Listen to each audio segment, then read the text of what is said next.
Hello, and welcome to the session. In the next 25 minutes, we'll talk about a recent important innovation in the malware ecosystem, namely that malicious actors are using the Bitcoin blockchain for spreading command and control information.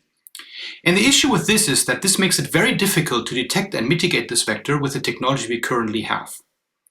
In this talk, we show you how this mechanism works in the Pony malware. We show you how the actors learned and innovated over the course of a year. And we tell you how we were successfully able to take over the operation.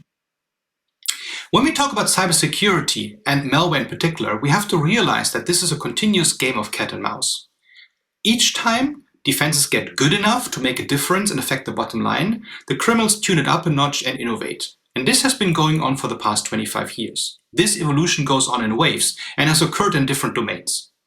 For instance, when we look at how malware is written, we saw the emergence of things such as encryption, polymorphism, or metamorphism starting from the 1990s. We also saw changes in the way that malware talks to the botnet or to the botnet master.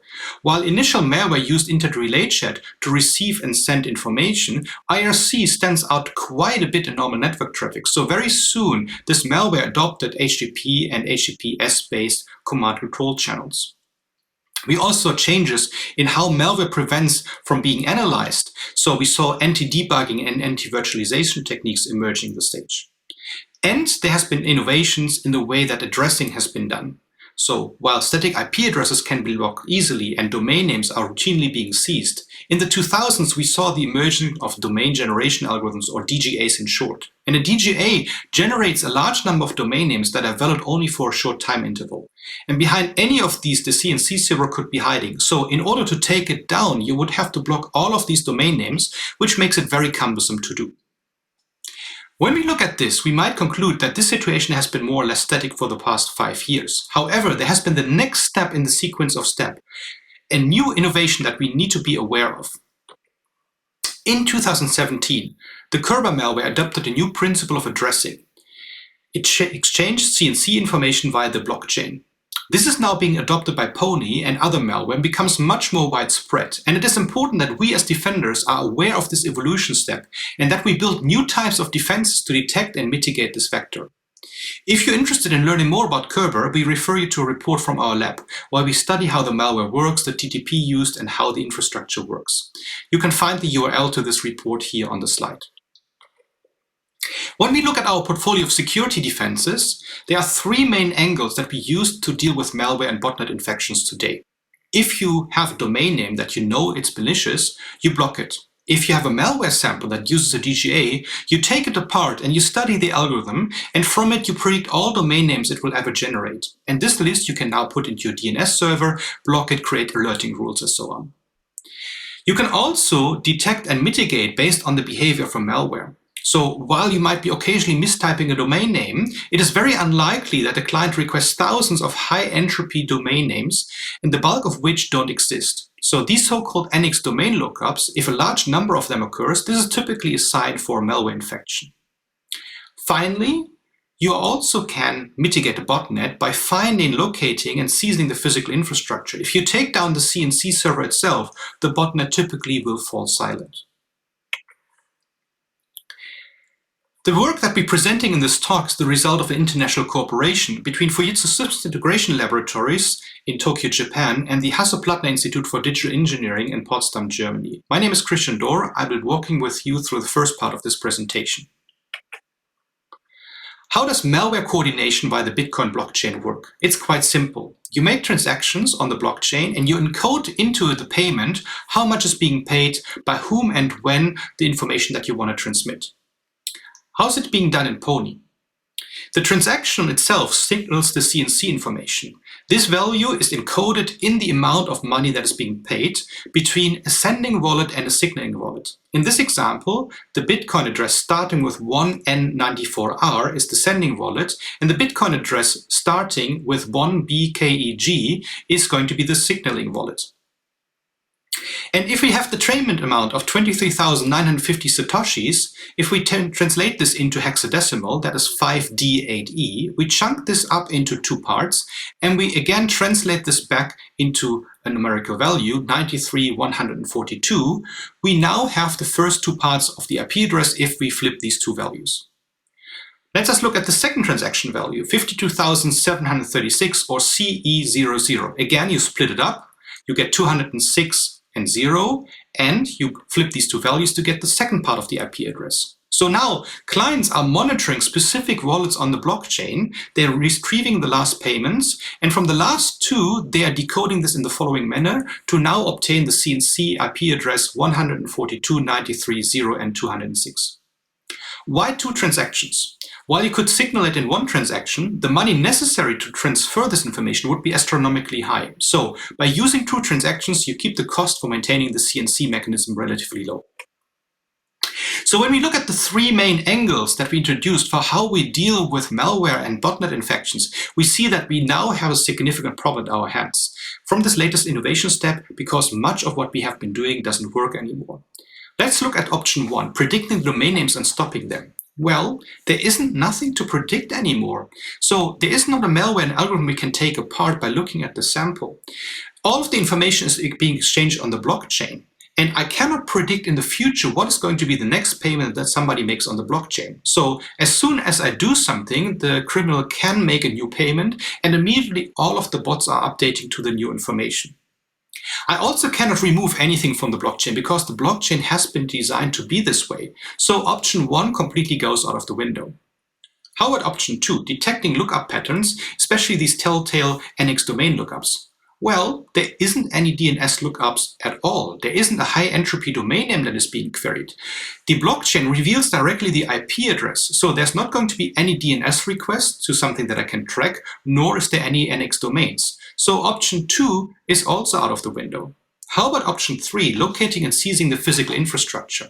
Well, it depends. In case of the Takeover malware, we saw that the adversaries were using Tor to hide the CNC server location, and depending on how this is being done, this might be also then difficult to do.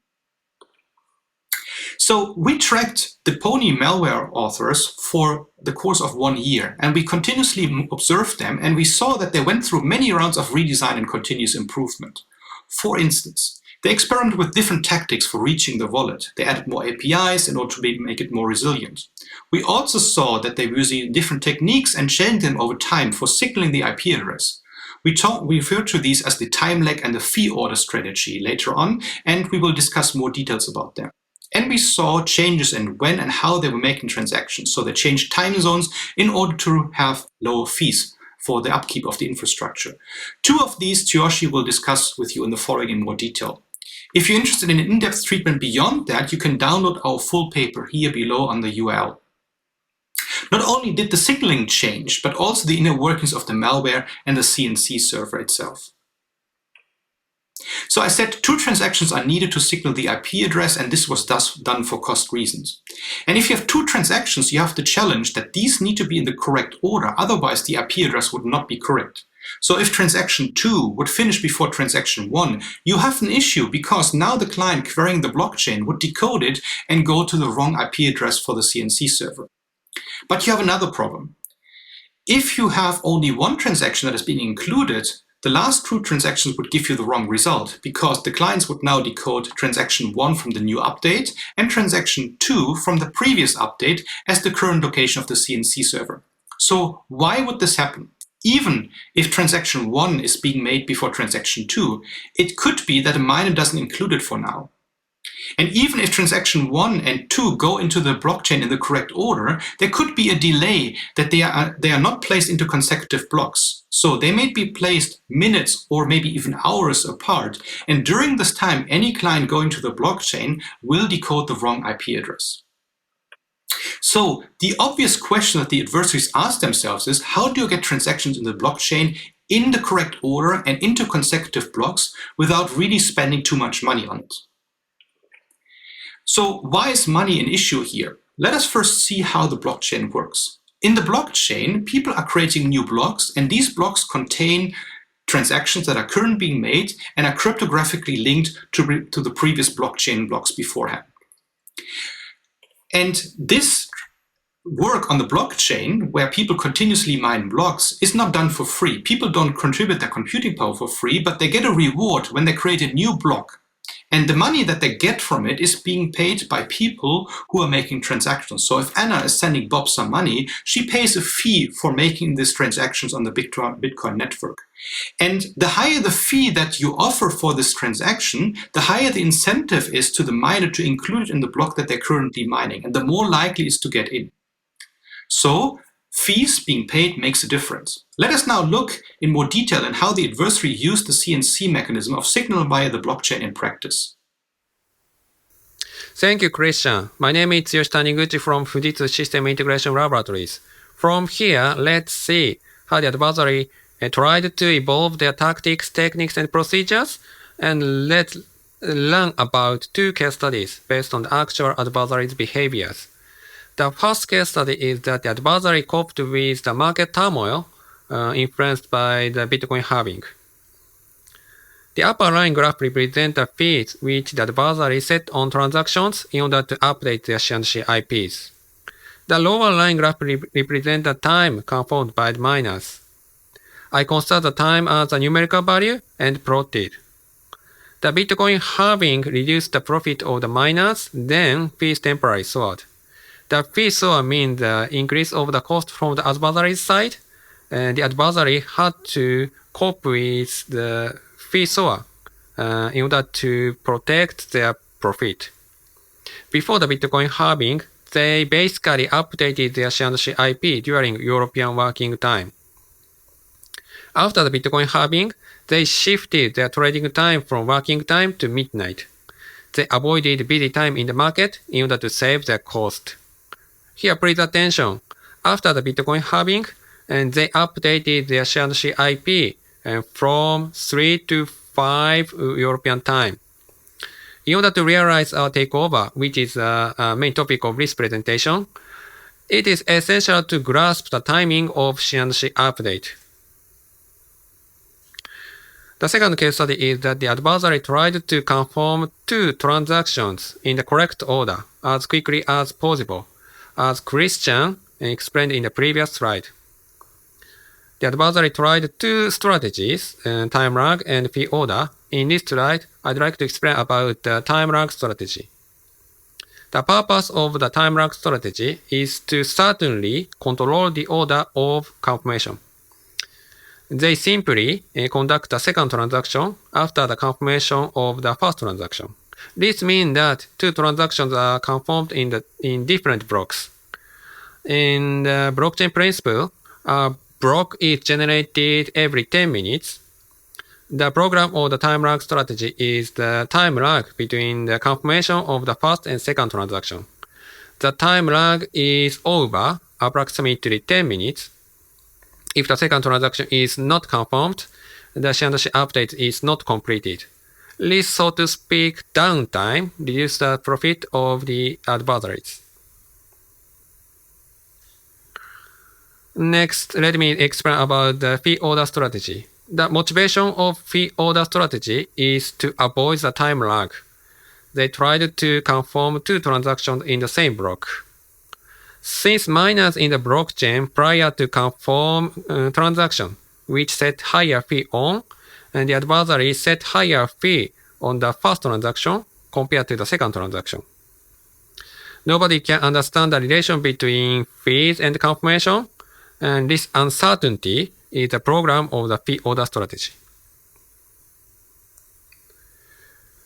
Okay, we actually observed adversaries' trial and error of fee order strategy. Let's see the trial and error in this slide. The upper line graph represents the difference of blocks in the first and second transaction and downtime. The lower line graph represents the fees which the adversary set on transaction. The adversary basically selected the time lag strategy. We observed over 2 hours downtime. This means that the CNC update was not completed during 2 hours, and the malware could not decode correct CNC IP, and the adversary could not control the malware. 2 hours is very long time, so this is a big program from the adversary's side. Then they started conducting the trial and error of P-order strategy since June 2020. While they conduct 2 transactions in the same block, and they set higher fee on the first transaction compared to the second transaction. It seems that they succeeded in realizing the fee order strategy. However, they returned back to the time lag strategy. They might not be sure to control the order of confirmation based on the fee order strategy. From here, let's move on to the main core part of risk presentation. Let me explain about our takeover mechanism. The mechanism for hiding C&C IP in the blockchain by the adversary was ingenious. Once transactions are confirmed by the miners, nobody can take down the confirmed transaction. And these trades were not a crime, of course not money laundering. They simply moved their Bitcoin from their own Bitcoin address to their own Bitcoin address. And abused blockchain API is legitimate. It is difficult to risk communication as malicious. The basic idea of our takeover is to inject transactions hiding our sinkhole server IP to the Bitcoin address controlled by the adversaries as the rendezvous point from malware communication. Before the takeover, we carefully tested the feasibility of the takeover. Based on the dynamic analysis in the sandbox, we confirmed that the malware made use of incoming money without checking where the incoming money comes from. Therefore, anybody can inject any IP address to the rendezvous point. We consider this as design mistake. In addition, from the ethical consideration point of view, we confirm that if the malware cannot download required DLL, the safeguard mechanism of the malware deleted malware itself.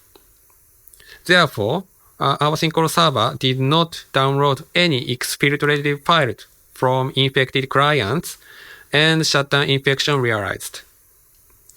Here, please remember, cybersecurity is a game of cat and mouse. Of course, we anticipated their evasive behavior. From the next slide, we will show a game of cat and mouse, offense and defense, and actual evasive behavior by the adversaries. Okay, let's see a game of cat and mouse based on the actual offense and defense. We conducted first takeover on August 14. As I explained in case studies, we grasped the timing of C&C update. And during the offense and defense, and the adversary basically used time lag strategy. They suspended their malicious activity for 2 days and reset C&C. So we waited and saw their activity for a day, and they updated their C&C. So we conducted second takeover on August 17. After our second takeover, they changed the pattern of C&C IP update from midnight to working time, and they updated their C&C. After that, we conducted our third takeover on August 19, and it seemed that they stopped their malicious activity. However, they redesigned their C&C mechanism and restarted their malicious activity from September 1st. Okay, let me summarize our takeover. During the battle of occupying malware rendezvous point, we conducted 3 times takeover. And we estimated the mitigation of the damage by our takeover. Before our takeover, the adversary updated their C&C once a day. And we realized malware offline for 70 days. We identified 275 infections at the first takeover. And according to our cited report, average $400 is stolen per account during credential theft. Therefore, we estimated that we prevented $2 million by our takeover. Okay, let's see the new she mechanism by the adversaries. The mechanism for hiding she IP in the blockchain was ingenious. However, the mechanism has design mistake. We made use of the design mistake. We succeeded in taking over. Our takeover forced the adversary to suspend their malicious activity, and we anticipated the evasive behavior. So in fact, it took 17 days to redesign and implement the new she mechanism by the adversaries. Okay, this is the answer slide to the question, how did the adversaries evade our takeover? The adversary changed rendezvous point from the receiving Bitcoin address to the sending Bitcoin address. This enabled the malware to download only transactions whose sending Bitcoin address is controlled by the adversaries. Simultaneously, this prevented us from taking over. We could not take over anymore. On the other hand, even if they identify our disturbance, they did not change Bitcoin addresses. It might be tough work for adversaries to synchronize the malware rendezvous point and changing Bitcoin addresses. So we could track their malicious activity by monitoring Bitcoin operation. It still be the vulnerability. Although the adversary coped with the difficulty of evading our takeover, they eventually gave up the attack infrastructure. They disclosed the vulnerability of Bitcoin search. The Bitcoin search means the increase of the cost from the adversary side. The value of Bitcoin increased by 5 times compared to the value as of our takeover. When the cost was not worth it, they gave up. And now, they suspended their malicious activity. However, if the value of Bitcoin is dropped, there is a possibility that they restart their malicious activity in the future. Please continue to be careful regarding this emerging attack. Let's see the concluding remarks and takeaways. Blockchain-based she is the next step of criminal TTPs. We could study how the adversaries improved their TTPs over time. A simple design mistake allowed us to take over their operation until they redesigned. This mechanism was ingenious, however vulnerable to Bitcoin search. As a result, they gave up. After evading our takeover, we could track their malicious activity by monitoring Bitcoin behavior. We hope that our findings and insight will be useful for security people against this emerging attack.